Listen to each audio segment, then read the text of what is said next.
Hey viewers, it is I, Adam Marshall. I'm here in the car with Grant, my brother. We just came back from, we're leaving after watching the Mandalorian and Grogu movie.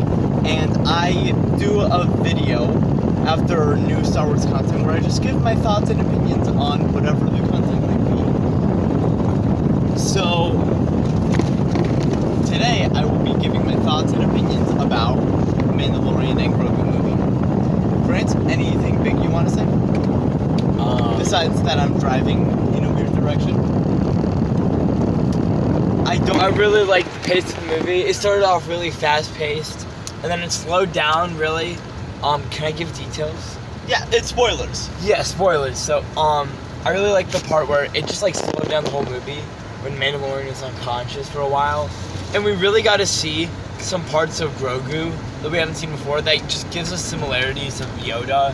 Like him building the mud cave, him meditating, and I think that just like grows his understanding and abilities and powers. And just like moments like that for Grogu are what is really making him grow up and teaching him more than anything else. We need to drive this way, right? I think I turned the wrong way. That is a big my bad. Now I'm gonna turn into Arby's. We should just go to Arby's. Yeah, no. Drive through. What if we go to McDonald's drive-thru? Please. If we pass the McDonald's on the way, then we will go to McDonald's We drive. will. We're on vacation. Okay. But I'm making Grant pay for my whole entire McDonald's thing because I paid for his ticket for the movie. Anyways, so I like the beginning where it was on the snow planet. Grant mentioned, hey, that might be Hoth. I don't think it's Hoth. I think they're using transports and stuff that's on Hoth. But also, it might be Hoth. Because in the Super Bowl promotion for the Mandalorian and Grogu, they were riding on Tauntauns. Or they were riding with Tauntauns. And those Tauntauns are native to Hoth. So that might be a reference to the fact that maybe the beginning starts off in Hoth. Maybe. I didn't Google, so I'm not too sure. Grant can Google if he wants. I feel like the best way to put this movie is if you loved the Mandalorian TV show, then you would love this. Like, it seemed like at some points unnecessary action in a good way. Like how there's just conflict after conflict because the Mandalorian is all about that conflict, you know what I'm saying? I mean, he doesn't choose conflict, but when things don't go that certain way, then conflict is the only way that he feels is necessary to combat. I don't know if I made sense. What else? Oh yeah, this isn't part of the movie, but we were watching, and there was a child who was like on a FaceTime on his phone. You like called someone during the movie, and it was like during the quiet parts when Grogu was like meditating or doing something, and like out of any part of the movie, like I understand a short attention span to that part. Like at some point I yawned 4 times. That's Big Beaver, I'm gonna turn on. At some point I yawned 4 times. Not in like this is boring, but like in a there's no action, I don't feel very awake. But that's also part of my own personal problem of, hey, what's the deal with my sleep schedule? So there's that. There's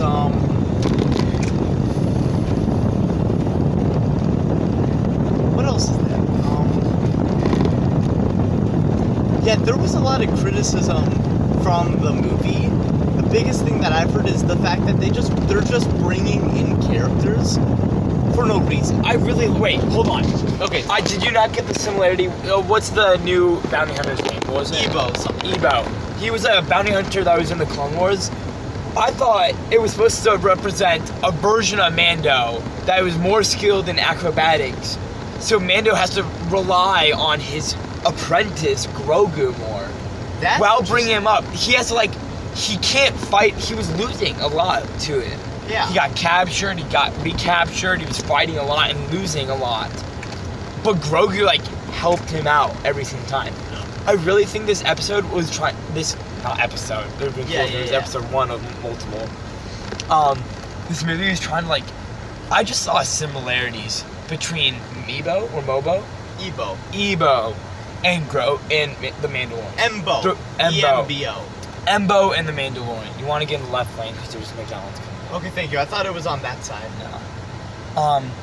But I just saw similarities on how he's also a bounty hunter. He used to work for these crime syndicates like Mandalorian did. And then I think kind of it gave the Mandalorian some inner dialogue on how he's changed since he met Grogu.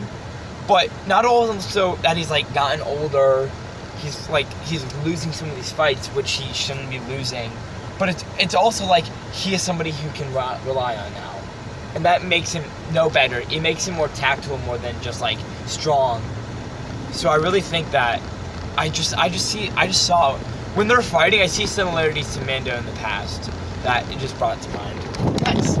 I'm trying to think. See, okay, I had a point or something I was going to say, but I don't remember it. So in the meantime, I'm going to talk about another thing, which is that... You can always do it after this. I know. I'm going to turn as soon as I can. What's it called? They might make a sequel. The talks are that if the movie does so good, they will turn it into a trilogy in itself. Like a 3-type movie following the Mandalorian and Grogu. I think that would be cool, even if it wasn't like an official trilogy yet. But if they just like added another movie, I don't know what they'd call it though, because the Mandalorian Grogu 2, that kind of seems kind of. You want to get? Oh, actually, you want to get far. Yeah. Technically speaking, this is illegal. The Not illegal. Yeah, okay, chill out. The Mandalorian Grogu 2 just seems like a bad name. I don't know what they name it. Something else. They could just name it Episode 2. Or they could just... I don't think they should. The Adventures of the Mandalorian and Grogu. I don't know what they would name it, but that's besides the point. Yeah. Turn on me. Sometimes I think like... Well, maybe there's an example that we've seen where there's a sequel to something and it works well, so maybe we could base it off that. But there's never a case like that. Like, what? Like where there's a standalone movie that has I mean, okay. I'm gonna give you that has a standalone movie that's good, but the sequel is not better. No, what I mean is like a standalone movie. The title can be good, but the sequel title or what they'd come up with isn't that good. Like Despicable Me, that seems like a good title. But then 2, okay, they just add numbers to it. And then there's Minions and Monsters. Yeah, Minions, Monsters, Minions, and The Rise of Gru. But like honestly, I thought you were gonna say like there's not good examples of movies that have done better sequels. Oh no, there's so many. Madagascar, Shrek, Star Wars, Star Wars. Well, Star Wars is more like it's not like a sequel. It's more like a story. What I'm talking about is Episode 4 and 5. There's so many people that love Episode 5 over Episode 4. Yes. And it's mostly because George Lucas's original idea was to have the whole entire Star Wars movie be the event from Episode 4 to Episode 6. But budget-wise, that couldn't be done. So he broke it up into planned 3 movies, but he could only realistically do 1 movie. And then he did, and it got so much money that he was able to make a second and then a third. And then the prequels. And then he had plans for the sequels as well. Dude, I see these clips that... Do you want to go drive through? Yeah. This is not the drive-thru, my bad. Yeah, you just gotta go now. Okay, keep going. I've seen some plans recently, some YouTube shorts or reels or something, stuff about George Lucas's original plan, and it sounds awesome. Maybe they're just overhyping the plan, like adding stuff on. But I really wish like they could have done that stuff. It would have made feel like the New Republic. Sure. The way it's shown in Mandu, they're like so cool and stuff, but Sorry, I have a lot to talk about it, but we're gonna order real quick. Be right back. Okay, I put it in order, but I did want to mention what Grant was talking about, and kind of like my thoughts with that as well, because it's all sort of connected. What am I trying to say? George Lucas's plan of his sequel is shown through comics. Yes. It is the Star Wars Legends. Yeah, there's a lot of legends. What I was going to say is, the sequel trilogy, they didn't overhype. The New Republic, like what we learn about in like the Battlefront 2 campaign, and the Mando shows, Book of Boba Fett, Ahsoka shows, is it's this really powerful strong. It's trying to be strong. You know, it sounds like, especially in the Outer Rim territories, there's not many. There's many systems that do not join the New Republic, and they're either broken off, they're ruled by pirates, and they're paying ex-Empire for protection. But they really propped up. Like, the New Republic is doing a good job, but that is not seen at all. And, like, I think this is interesting how they just completely ignore the First Order. They're like, no, that's not real. They completely ignore the First Order in Episode 7, and, like, the whole New Republic says Leia's just doing nothing with this random thing. Wait, Adam, just wait. But it seems like in The Mandalorian and Grogu, I know there's like a 20 to 15 year time gap between the two, but it seems they're all pressed on getting rid of these ex-Empire Imperial militias. What do you think? So I watched a Facebook reel about this. Yes, I use Facebook. I watched a Facebook reel about this, and pretty much, people are so, like, peeved about the sequels, and it's about, like, how did the New Republic not recognize the First Order as a threat? And it's pretty much, they were naive. They thought they just took out the Empire, and they're now on top.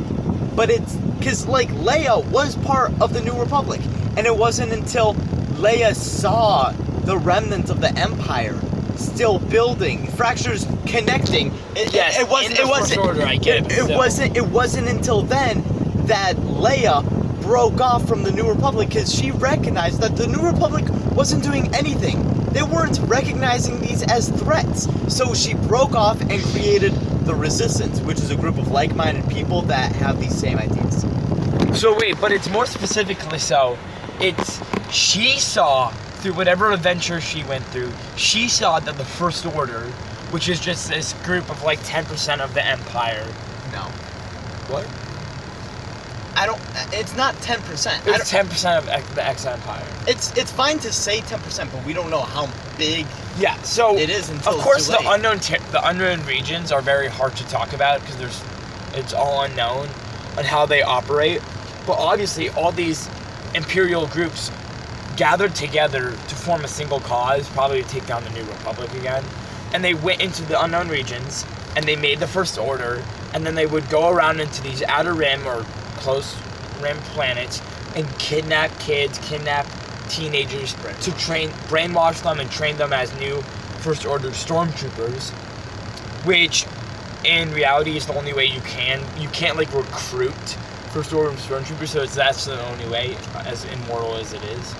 Yeah, just 1 second. So what was I saying? I was talking about Leia and like the whole First Order thing. Obviously, you have to kidnap kids to recruit them, which is messed up. But like, what are you gonna do about it? Also, the First Order is all kind of vague. It was all peeped up in the New Republic. Me and Adam were talking about the flaws of the New Republic.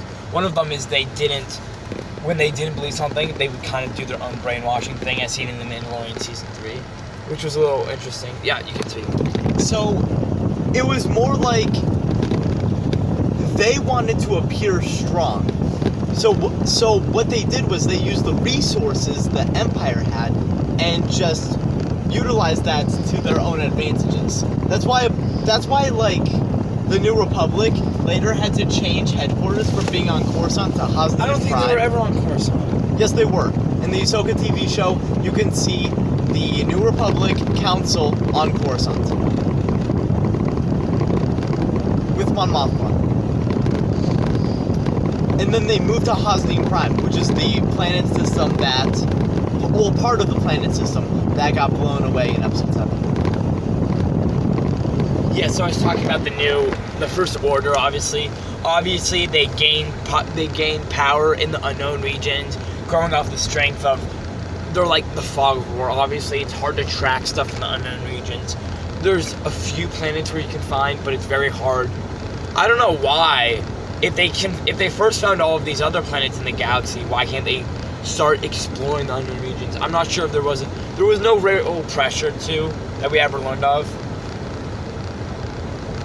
Yeah, there's But like, the Resistance was the premise that their job was to fight the First Order head on, because the New Republic didn't want to believe that the Empire was strong again. Keeping over. Yeah. The biggest thing that a bunch of people hate on the sequel movies for is that, like, okay, episode 6, we destroyed this big, huge place, and now a new one just emerged, and now everyone's screwed. I don't think enough people know the story between the two. If anyone's like, I've never read the Aftermath books, but I've heard they're very good, and I know the premise of them. A year after the Battle of Endor is the Battle of Jakku, where the last Empire remnants and leaders are killed off. And they die, and the Star Destroyers go down into the sandy dunes of Jakku. Only to be seen in episode 7 as, what is this planet? Is this Tatooine? Why are there Star Destroyers? Yeah. Which I think is very interesting, and I think Star Wars has just missed out on. I wish they would make more stuff about, I don't know, some of the books that have been made. The really good books like Aftermath and Thrawn. Yeah. Here's the thing about TV show adaptations. There's a bunch of limits to what Disney's willing to put out to streaming services. That's why a lot of people say that if a show seems very weird or altered, it is probably heavily filled with propaganda. That's why a lot of people don't like Captain America Brave New World, because a lot of it seems to them as propaganda, because it doesn't seem as they've seen earlier. Or like, it shows an idea of this, like, these terrible things happening, but no justice being delivered. And it seems like they're just trying to say something, but they can't. So that's the limit to TV shows. Like, streaming services don't want to push certain agendas because it might hurt their consumer brands or a lot of other things. Movies on, like, let's say Hollywood, they have a lot of limits on what they can even show. They can't show every single thing, even if it's totally good or even if it's totally bad. Because too late. Well, what I'm saying is, for a lot of things, you can't just create an adaptation. Yeah, you can't just create an adaptation straight from, like, any story to TV show or movie. So that's why the novels are very important, because it can share stories that Disney is restricted on being able to tell. That's why I got this strange interest of mine one day to create a novel that is pretty much a personal diary of somebody who lives in the lower level, like a kid who lives in the lower levels of Coruscant, witnessing all the political turmoil happening. Maybe being fed propaganda and then realizing this or that. You know, that's what's great about Andor, is it describes tyranny, it describes control, and it describes what you should do when things are like that. What can you even do? You know? That's what I love about that show. But what I feel like the Mandalorian TV show and Ahsoka and a bunch of things that are being created during that time period, like Skeleton Crew even. Skeleton Crew was weirdly good. I don't know. It was weirdly good about the whole planet vault gold mine thing. It was really good. I liked it. I liked the ending. We're linking on it right now, but I really like the premise. Like, it's the new world, and they don't even know about it. They're so disconnected from the world. Sorry. I like the premise of Skeleton Crew. I know a lot of people hated on it. I love Skeleton Crew. And one great thing, what I feel is best about all of that is that it is explaining who the New Republic is, what their flaws are, and then it explains how the First Order came to be. Like, it's going to explain Thrawn's story. Like, the end of Ahsoka, Thrawn came back to the world. Like, Thrawn came back. Thrawn is back. Like, episode 7, we don't realize this, but Thrawn, that evil character I don't think Rebels. he's there in episode 7. If he was there in episode 7, I think he was. No, but- I think he died either as a. What I'm saying Starkiller Mesa earlier. What I'm saying is the effects of Thrawn still live on. The First Order is created because of Thrawn. Thrawn is back. Thrawn is back.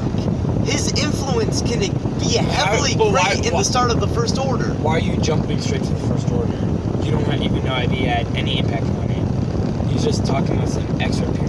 It'd be one thing if he said something in the show, like we should go to the unknown regions, do blah blah blah. In the Mandalorian Season 3, there was a council of many people discussing bringing back Thrawn to rebuild the Empire. Not those words verbatim, but pretty much. And rebuilding the Empire sounds a lot like, It is what that is. Like that. The First Order. Still. That's why I'm drawing those connections. But I love Skeleton Crew because it's such a Just an oddball. new concept. I love new concepts. Like a planet that is cut out from the outside world. Then kids suddenly get into a ship and then fly to an unknown area, and then they release the planet to the open world. It's crazy. What happened at the end? They docks the planet Cords or something. Planet Like location to the New Republic or something. Yeah. Anyways, we're back home. I think we lost the topic of the Mandalorian and Grogu. Either way, good movie. Great movie. Sets up the New Republic very well. It shines a good light on the New Republic. I don't have my lights on, but it's still pretty light out that I don't feel like It sets up the New Republic very well. Obviously, it has some flaws. Like in Mandalorian Season 3, they make this guy think that he's crazy, and then they start brainwashing him. Obviously, there's a clear time jump between the start of the Resistance and where the New Republic is in the Mandalorian Grogu. Because right now they're very get rid of the Empire. And by Episode 7 or 5 years prior to Episode 7, they're very move on. We need to move on, even though they shouldn't move on. They shouldn't move on because the First Order is still a thing. Yeah. Anyways, that's all that we have. Thank you for watching. Make sure to like and subscribe. Glad you guys like our opinions and thoughts on Star Wars. At least me, I can't speak for him, but I love Star Wars. And I love the direction that it's going. I do love Dave Filoni and Jon Favreau's direction. There's big hate to Dave Filoni just because he says that things are perfectly fine if they're inconsistent. Wait, like with... Yeah, See you guys we next can time. discuss it later.